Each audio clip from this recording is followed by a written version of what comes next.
La semaine dernière, le message, je vous ai parlé de notre espérance la semaine dernière, pour ceux qui étaient ici. Et puis, je vous ai mentionné que notre espérance, elle était basée sur trois piliers, vraiment, trois piliers solides sur l'existence de Dieu. Dieu existe. Oui, ça ne fonctionne pas. OK. Un peu plus haut, Frank, c'est ça?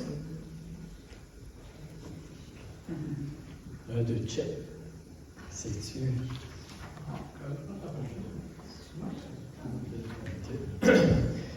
J'espère que je n'ai pas perdu ma voix, là. Amen. OK. La semaine dernière, je vous parlais de les piliers sur que notre foi est basée, notre espérance est basée. Puis le premier pilier, c'était l'existence de Dieu. Et je vous partageais ceci parce qu'il y a beaucoup de gens dans notre monde qui sont en train de remettre en question l'existence de Dieu. Mais si nous enlevons l'existence, la vérité de la conscience de Dieu, nous perdons une fondation fondamentale pour le bien, pour la justice, pour la droiture, pour l'équité dans notre société. Et c'est important que nous puissions tenir cette vérité. Et surtout aujourd'hui, parce qu'il y a beaucoup d'opposition qui vient de cette autorité. Et le deuxième pilier que je vous partageais la semaine passée, c'était concernant la vérité absolue. C'est que nous vivons dans une société aujourd'hui où vraiment, on nous dit que la vérité, c'est relatif à tout le monde. Chacun peut décider de sa vérité. Et vraiment, ça enlève une fondation vraiment fondamentale pour savoir où on s'en va, qu'est-ce qu'on doit croire. C'est vraiment, vraiment important. Puis je sais que ça peut sembler simple, mais c'est très important qu'on tienne compte. Il y a une vérité. Oui. Comme je mentionnais, le speaker ici, il est noir, il n'est pas blanc. C'est la vérité. Et dans le monde qu'on vit, il y a des réalités qu'il faut vraiment qu'on s'attache dessus. Et je parle aussi de la résurrection de Jésus. Aujourd'hui, le titre que j'aimerais le titre du message, c'est une histoire qui nous donne l'assurance de notre espérance. Et puis, nous vivons à un moment de l'histoire humaine, de l'humanité, qu'on pourrait dire, qui connaît de grands bouleversements aujourd'hui. De grands changements au niveau de la foi, au niveau des valeurs, même au niveau de la compréhension de la vie humaine. Hein? Si on regarde, vous savez, dans les dernières 50 années, notre monde a énormément changé. Et il y a plusieurs de nous, on était là 50 ans passés, là. Même un peu plus. Et notre monde a tellement changé qu'on pourrait dire qu'on a de la difficulté à reconnaître où est-ce que nous sommes. Et on voit des vérités qui sont remises en question, qui étaient acquises depuis des millénaires. Par exemple, justement, je mentionnais l'existence de Dieu, d'un Dieu créateur, vous savez, d'une vérité absolue, mais aussi nous voyons la définition du mariage entre un homme et une femme, qui est remise en question. Même la définition de qu'est-ce que c'est un homme et qu'est-ce que c'est une femme. Et vous savez, c'est la réalité de tous les jours dans lesquels on vit aujourd'hui, maintenant, en 2025. Je ne vous apprends pas quelque chose, vous savez. Et ceci, ça amène beaucoup de confusion, de désorientation, d'angoisse et de peur dans notre société. Qu'est-ce que nous pouvons croire? En fait, ça amène beaucoup de méfiance aussi. On voit se développer beaucoup de méfiance dans notre société présentement. Je ne sais pas pour vous, probablement, mais lorsque vous recevez soit un courriel ou vous recevez un appel téléphonique ou quoi que ce soit, il y a un point d'interrogation qui s'élève. Hein? Est-ce que c'est crédible? Est-ce que c'est... Et on vit dans un moment comme ça. Et nous avons besoin, vraiment, nous avons besoin de stabilité aujourd'hui. Nous avons besoin de quelque chose sur lequel on peut se fier, une fondation solide. Nous devons... parce que si nous voulons avoir de l'espérance, je vais parler de l'espérance, si nous voulons avoir une espérance, on a besoin de quelque chose qui est solide. On peut se fier dessus pour l'avenir aussi. Où est-ce qu'on s'en va? On a besoin... Nous avons besoin, en fait, de savoir un peu où est-ce qu'on s'en va, d'où est-ce qu'on vient, où est-ce qu'on s'en va, et savoir s'il y a quelqu'un qui est en contrôle de notre monde aujourd'hui. Avec tout le bouleversement, une vision, on a besoin d'une vision de notre monde qui nous donne de l'espérance, de la confiance. Et l'apôtre Paul a écrit ceci aux Romains. Il a écrit ceci, ah oui.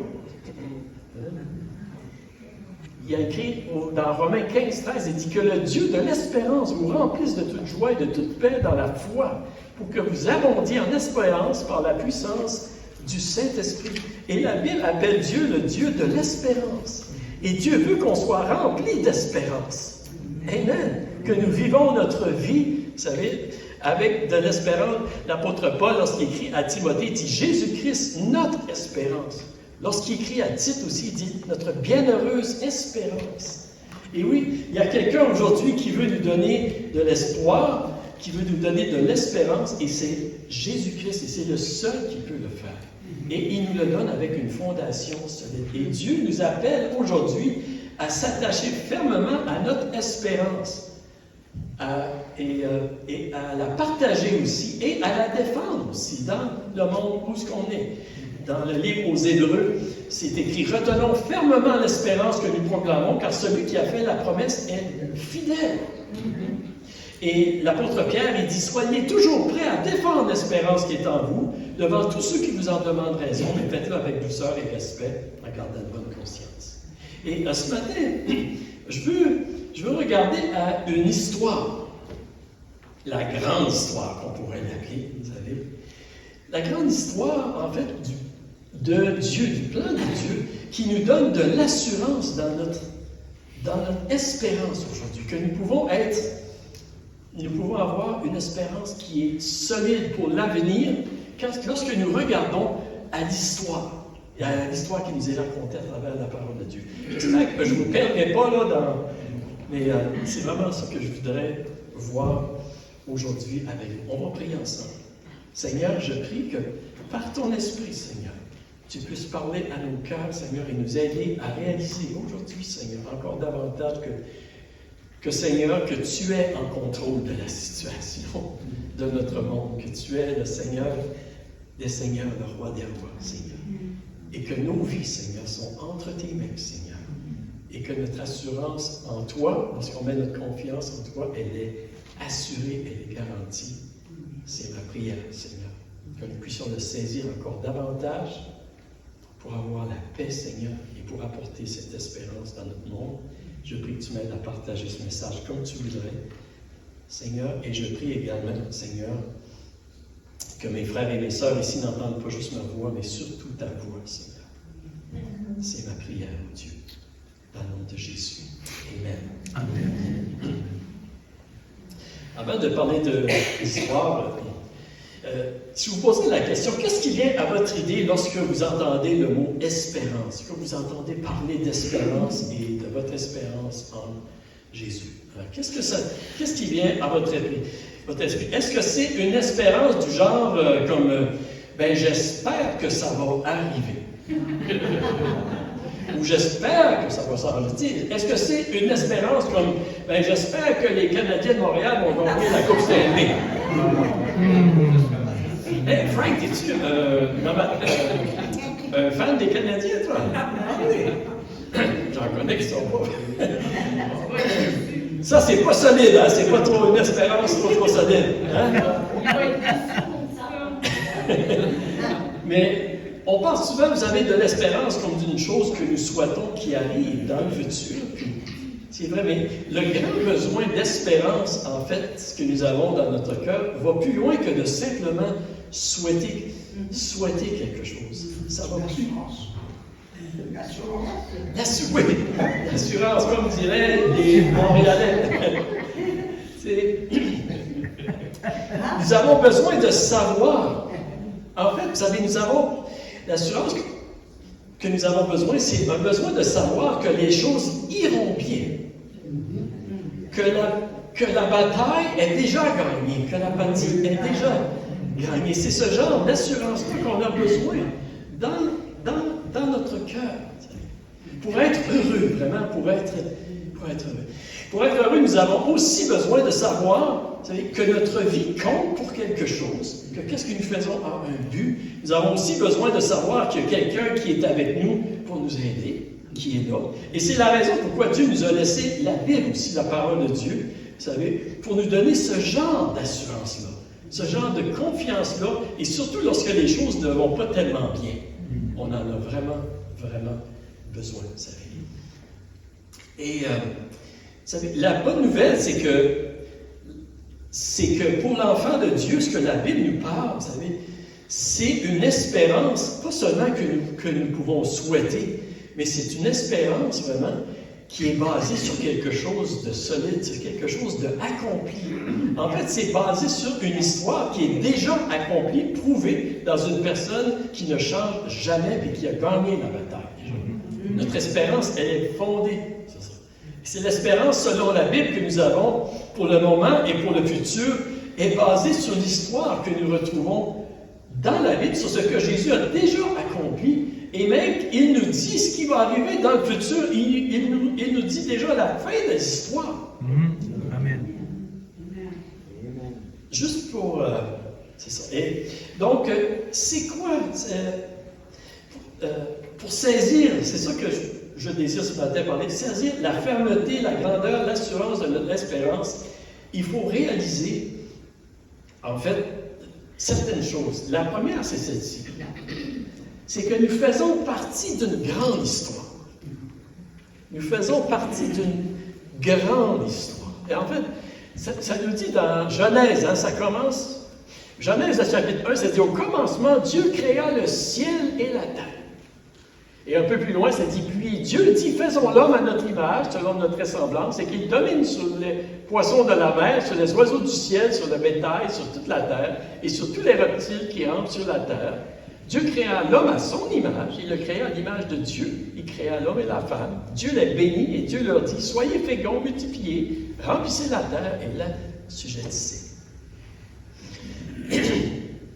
Et pour comprendre la dimension, l'immensité de notre espérance dans le monde dans lequel nous vivons présentement, même avec tout ce qui se passe, vous savez, qui est tout bouleversé, nous devons comprendre que nous faisons partie d'une grande histoire. On pourrait dire son histoire. En anglais, ça dit comme ceci, je trouve que ça sent bien, ça dit history. History is his story. Comprenez-vous? L'histoire, c'est son histoire. C'est son histoire. C'est l'histoire de Dieu qui est en train de s'accomplir. Et je pourrais prendre un exemple, c'est comme lire un livre ou un roman. Un roman surtout, là, je pense que j'en lis pas beaucoup de romans, là. Mais lorsque vous lisez un roman, vous savez,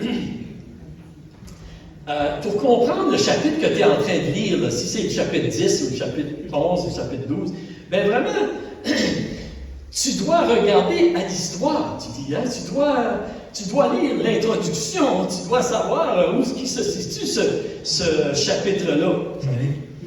Et en fait, c'est la raison pourquoi l'introduction, les premiers chapitres d'un livre, c'est toujours important pour que tu puisses comprendre. Mais en fait, c'est la même chose avec l'histoire de notre monde. Vous savez, le livre de la Genèse, le livre de la Genèse est très important. Il y a des personnes qui disent que les 3 premiers chapitres du livre de la Genèse sont extrêmement importants, les plus importants pour qu'on comprenne l'univers, qu'on comprenne la terre, qu'on comprenne l'homme et la femme, qui ce qu'on est, d'où ce qu'on vient, et qu'on comprenne aussi la chute qui est arrivée et la promesse d'un sauveur. C'est très important. Et pensez que l'Ancien Testament est pas important, c'est très important aussi. Et je pense que vous comprenez ce que je veux dire ici. C'est très important. Et pour bien comprendre notre rôle aujourd'hui, notre appel, notre place dans le monde que nous vivons, c'est important que nous comprenions qu'on fait partie d'une grande histoire. L'histoire de Dieu, en fait, l'histoire de la création de notre monde. Ça nous démontre notre raison d'être, notre but dans la vie. Ça nous démontre qu'on n'est pas le fruit du hasard, on n'est pas un accident. Vous n'êtes pas un accident. Même si peut-être quelqu'un vous a dit que vous étiez un accident. On n'est pas un accident, en fait. C'est Dieu qui a permis que nous soyons en vie. C'est Dieu qui nous donne la vie. Et Dieu, il nous a placés ici, à ce moment-ci, dans l'histoire, en 1900. En 2000. OK. Bon, moi, je suis arrivé en 1960. Mais je suis encore ici, en tout cas. Mais c'est Dieu qui nous a placés ici, dans son histoire, avec un but. Il nous a équipés. Il a voulu que le poirier soit un homme. Puis il a voulu qu'il y ait des femmes aussi. Et Dieu nous a fait comme ça, avec un but et un rôle à jouer dans son histoire. Amen. On n'est pas un accident du hasard, vous savez. Et pour comprendre le but de notre existence, qui nous sommes, vous savez, notre identité, nous avons besoin de connaître notre origine ici. Amen. Et la Bible nous explique notre origine, la vérité de notre origine. Et OK. Vous savez, on entend parler de la théorie de l'évolution. Que, OK, c'est des cellules qui se sont à un moment donné multipliées, connectées, puis ça a fait à un moment donné que ça s'est développé, puis on est devenu des êtres humains. C'est une théorie qui n'a jamais été prouvée, premièrement. Mais qu'est-ce que ça fait, cette théorie-là? Ça nous ramène au même niveau qu'une grenouille.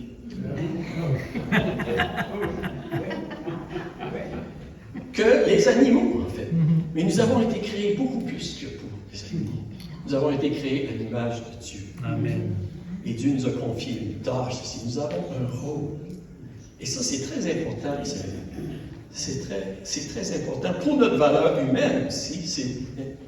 Mais nous croyons qu'il y a quelqu'un, vous savez, qui écrit cette histoire-là de l'humanité avec un but et un objectif.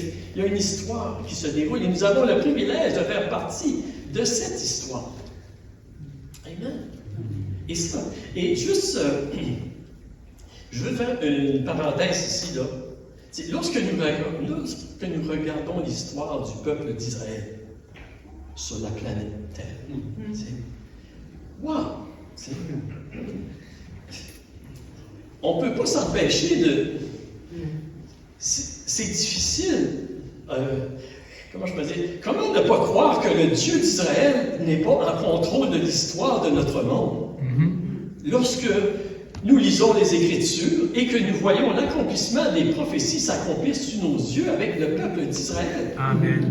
Amen. Une si petite nation qui a subsisté à travers tant d'épreuves et de persécutions et qui a retrouvé son pays après 2000 ans, il n'y a aucune autre nation sur la terre. Aucune autre nation. Et comment elle subsiste-t-elle encore aujourd'hui lorsqu'elle est entourée d'ennemis? C'est parce que Dieu avait une promesse et Dieu, c'est un Dieu qui tient ses promesses. Amen. Oui, c'est le Dieu d'Israël, c'est le vrai Dieu, c'est le seul vrai Dieu qui est souverain au-dessus de tout.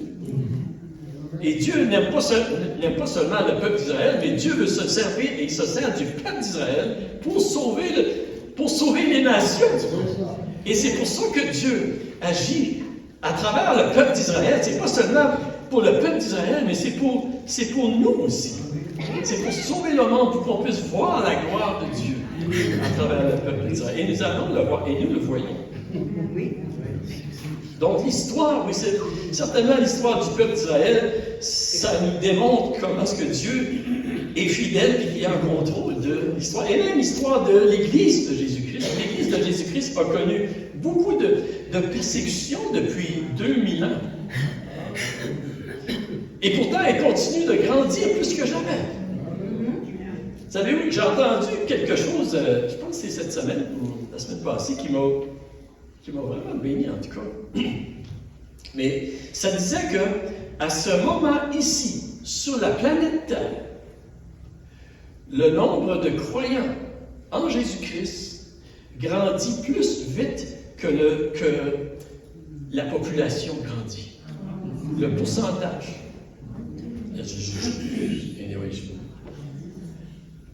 Puis, je sais qu'il y a des gens, beaucoup de gens qui acceptent le Seigneur. Beaucoup sur la terre. Et certainement que le Seigneur, il est en train de bâtir son Église. Jésus a dit, je bâtirai mon Église et les portes de l'enfer ne prévaudront pas contre elle. Amen. Et ça, c'est sur la planète. Donc, on fait partie d'une grande histoire. Et c'est important qu'on puisse le réaliser, et ça affermit notre espérance. On fait partie de ça. La deuxième chose que je veux voir avec vous ce matin, c'est que dans cette histoire, Jésus-Christ est mort et est ressuscité. Amen. Ça, c'est vraiment un événement pivotant de l'histoire humaine. C'est vraiment, c'est central à l'histoire de l'humanité. En fait, l'apôtre Pierre, dans son premier sermon le jour de la Pentecôte, il a dit « Hommes israélites, écoutez ces paroles. Jésus de Nazareth, cet homme à qui Dieu a rendu témoignage devant vous par les miracles, les prodiges et les signes qu'il a opérés par lui au milieu de vous, comme vous le savez vous-même. Cet homme livré selon le dessein arrêté et selon la préscience de Dieu, vous l'avez crucifié, vous l'avez fait mourir par la main des impies. Dieu l'a ressuscité en le délivrant des liens de la mort, parce qu'il n'était pas possible qu'il fût retenu par elle. » Amen. Et il y a beaucoup d'autres passages, c'est sûr, qui nous parlent de la résurrection de Jésus-Christ. Mais la mort et la résurrection de Jésus-Christ, vous savez, c'est un événement qui a changé notre monde plus que n'importe quel autre événement. L'histoire de l'humanité. Et parfois, je me demande si, parce que nous avons tellement entendu parler de la résurrection de Jésus, parfois que nous ne réalisons pas vraiment toute l'importance, toute la signification que qu'est-ce que ça veut réellement dire. Peut-être qu'on devient familier parfois. Imaginez-vous pour quelques instants si vous seriez témoin de la mort de quelqu'un. Vraiment mort. OK? Et puis vous l'avez touché, et 3 jours après, vous le voyez ressuscité, en pleine forme, en pleine santé. Top! On va dire top shape! Top shape, il vous invite à manger. Est-ce que vous raconteriez cette histoire? Amen. Je connais des gens qui... Je ne suis pas inquiète que vous le raconteriez, cette histoire. Oh oui, ben oui, vous savez, on raconterait, c'est sûr. Et ça avait un effet, un impact sur notre vie, certainement. Mais la résurrection de Jésus, là, c'est tout un événement. C'est pas pour rien que Pierre déclare ici, les apôtres, les disciples, ils l'ont déclaré jusqu'à être prêts à mourir. De cette déclaration-là de foi. Oui, la résurrection, ça a changé l'histoire de l'humanité. Jésus, il est encore vivant. Il est encore vivant aujourd'hui. Et sa résurrection, ça nous promet que nous aussi, nous allons ressusciter, qu'il y a la vie éternelle après cette mort ici. Amen. Et il y a des preuves, vous savez, que je ne dirai pas dessus aujourd'hui, mais il y a beaucoup de preuves qui démontrent que Jésus est vraiment ressuscité. C'est la chose la plus logique. Et lorsqu'on parle de la bonne nouvelle, la proclamation de la bonne nouvelle en Jésus, de sa résurrection, savez-vous que on pourrait dire, la proclamation de la résurrection de Jésus et de sa victoire sur la mort a été proclamée pas seulement dans les Actes des Apôtres, mais a été proclamée longtemps avant. Et en fait, on retrouve encore cette promesse-là dans le livre de la Genèse. Lorsque Dieu a créé le monde avec tout ce qu'il y avait et que le péché est entré dans le monde, Dieu a promis qu'il allait écraser la postérité du malin par la postérité de la femme, qui était finalement Jésus-Christ qui allait devenir homme. Dans Genèse 3,15, ça dit « Je mettrai l'hostilité entre toi et la femme, entre ta descendance et sa descendance. Ceci t'écrasera la tête et tu lui baisseras le talon. » Vous voyez l'histoire, encore, l'Ancien Testament, c'est l'histoire de Dieu qui prépare la venue de Jésus. L'agneau de Dieu qui va venir mourir et qui va être ressuscité. Et on voit vraiment que c'est une pièce centrale dans notre histoire. Et la résurrection de Jésus aussi, ça nous donne l'assurance de notre espérance. Amen. C'est ça que je veux. On peut saisir la garantie, oui, du pardon de nos péchés par la croix et la vie éternelle.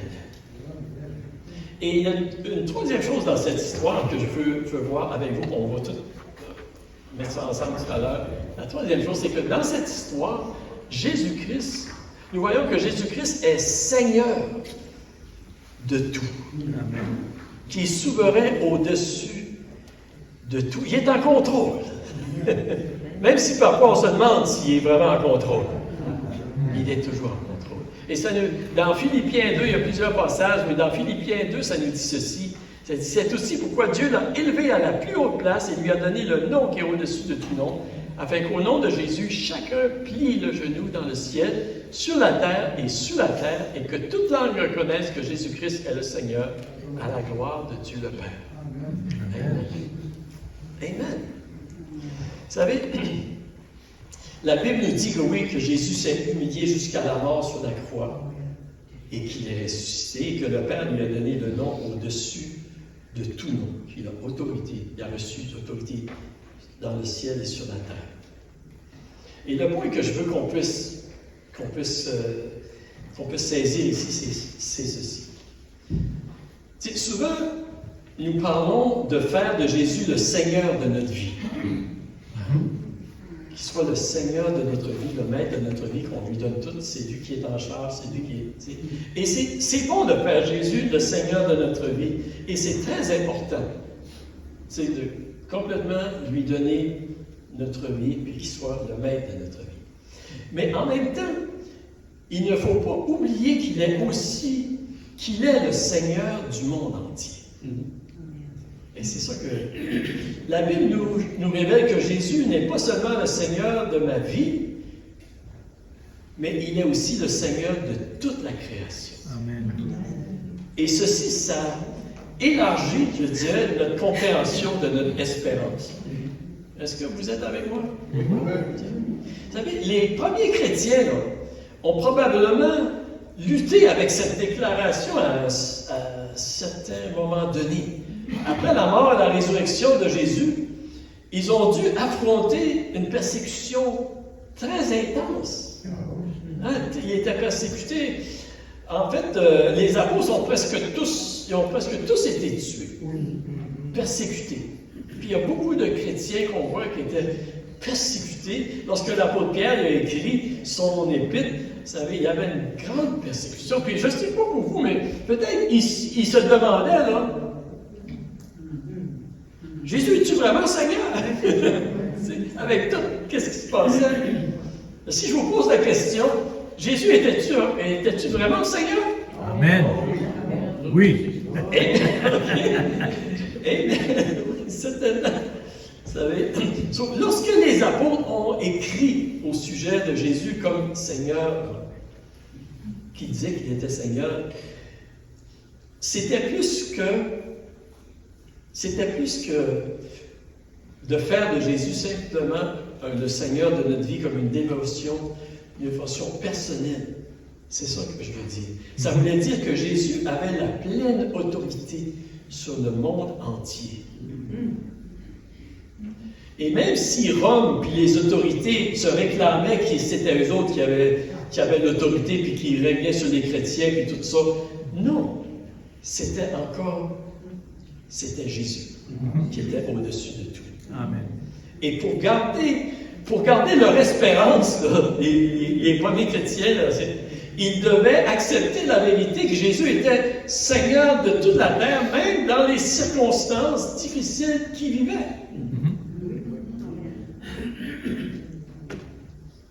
Et qu'est-ce que Pierre est en train de rappeler aux chrétiens, c'est que même dans les épreuves et les persécutions qu'ils rencontraient, l'histoire et le plan de Dieu étaient en train de se réaliser quand même. Parce que Jésus-Christ est Seigneur de tout. Et la réalité que Jésus était Seigneur, même au-dessus de leurs ennemis, ça voulait dire qu'ils pouvaient encore se réjouir, ils pouvaient espérer, ils pouvaient avoir une pleine confiance parce que Jésus était Seigneur, même lorsque la société, la population, la culture de leur époque était contre les chrétiens.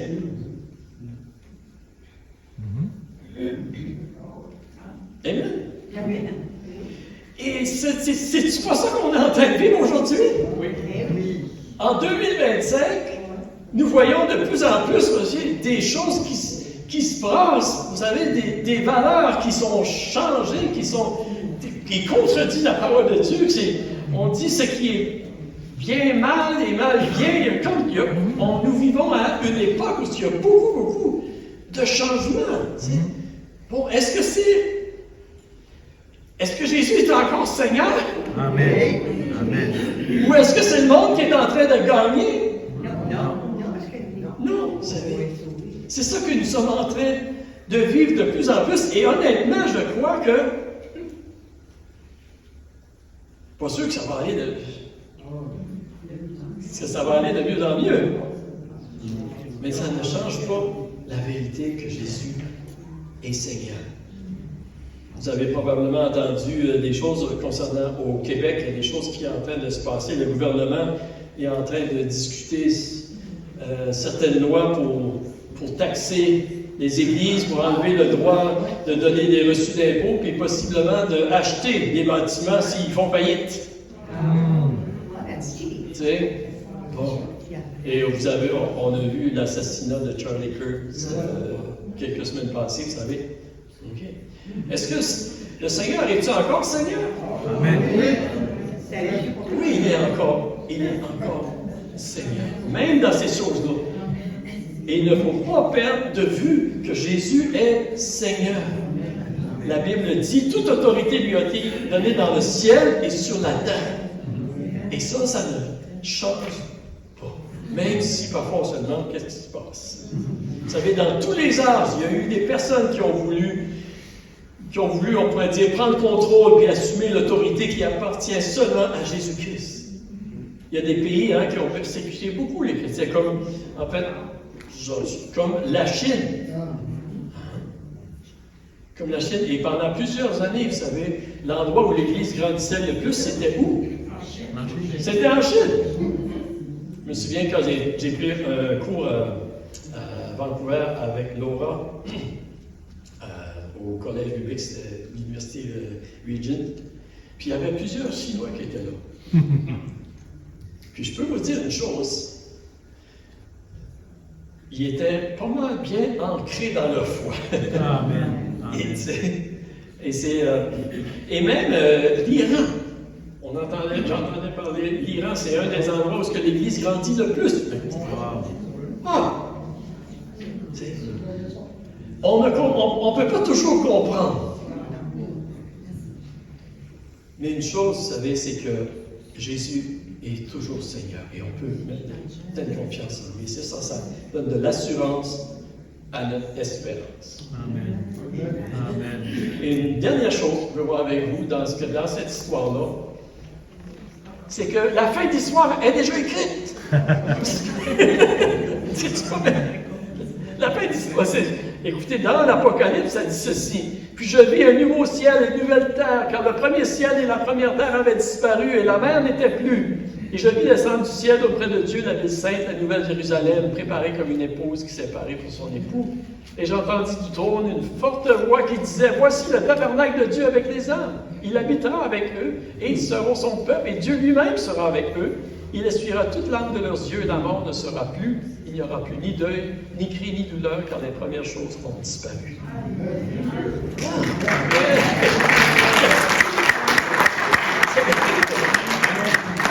la Bible ne nous raconte pas seulement des faits et des histoires du passé, mais elle nous raconte aussi la fin de l'histoire.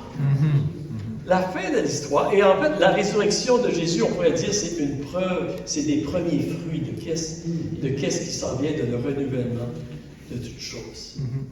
Et la Bible nous dit que nous allons être semblables à Jésus-Christ. La fin de l'histoire est déjà écrite et ça fait partie de notre espérance. C'est comme lire un livre, puis tu lis le dernier chapitre. Tu lis la fin de l'histoire. Hein? Tu sais comment ça va finir. Ou un film, tu regardes un film, puis tu regardes le film. Tu regardes la fin. Là, tu viens de perdre Mais, en fait, moi, je me souviens quand j'ai commencé à lire la Bible, puis que je commençais à me poser des questions. Un des premiers livres que j'ai lu, c'est l'Apocalypse. Je voulais savoir comment ça allait finir. Mais vous savez, lorsque la Bible parle de la fin des temps, parce que quand tu lis l'Apocalypse, puis je lisais l'Apocalypse, ça me faisait peur un peu aussi, là, comprenez-moi bien.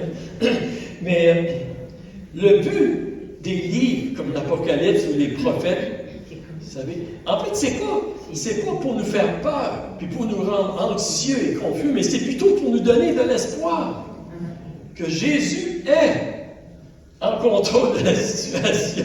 C'est pour nous donner de l'espérance. Et surtout lorsqu'on voit que notre monde est à l'envers. Parce que les choses qui sont écrites dans l'Apocalypse, ça va s'accomplir. Ça va se produire. C'est sûr. Mais c'est bon de savoir la fin de l'histoire parce que ça va nous garder aller dans les moments difficiles parce qu'on sait comment ça va finir. Ça nous donne l'espérance, ça a permis notre espérance dans notre cœur et aussi ça nous aide à apporter cette espérance-là dans notre monde qui en a tellement besoin. Amen. Oui, notre futur, et je termine ici, en tant qu'enfant de Dieu, notre futur est assuré. Vous savez. Même si on ne voit pas l'histoire du début à la fin, nous, on a juste un chapitre. Tu sais, on ne sait pas combien d'années, là, mais on a. Puis c'est correct. Tu sais. On fait partie d'une grande histoire. Et on n'a pas besoin d'être désespérés comme des victimes à la merci de notre culture et de notre monde. Vous êtes d'accord avec moi? Et on doit réaliser aussi, on doit réaliser que nous sommes placés ici dans un moment de l'histoire par Dieu, vous savez, dans un but particulier pour servir le Seigneur, dans notre ville, dans notre endroit, dans notre famille, dans notre communauté. Et Dieu voudrait faire de nous des agents qui participent vraiment. Et ça, c'est un autre message en fait. Mais il faut réaliser ceci. On fait partie d'une histoire. Une belle histoire. Une belle histoire, vous savez. Et on voit l'assurance. Vous savez, on entend souvent le mot de world view, hein, en anglais, vision du monde. C'est important d'avoir une bonne vision de notre monde. Vous savez. Et la vision du monde, selon la Bible, en fait, c'est ça, la vision du monde. C'est que c'est Dieu. Oui, c'est Dieu qui nous a créés avec un but. On fait partie d'une histoire, vous savez. Dieu nous a sauvés par la mort et la résurrection de Jésus-Christ. Le Seigneur est en contrôle, puis la fin de l'histoire, on la connaît, est assurée. En Jésus-Christ. En Jésus-Christ. Et Dieu voudrait qu'on puisse faire une différence dans notre monde aujourd'hui. Tout ce qu'on fait. Les petites choses, vous savez. Les petites choses comme servir un bol de soupe. Oui.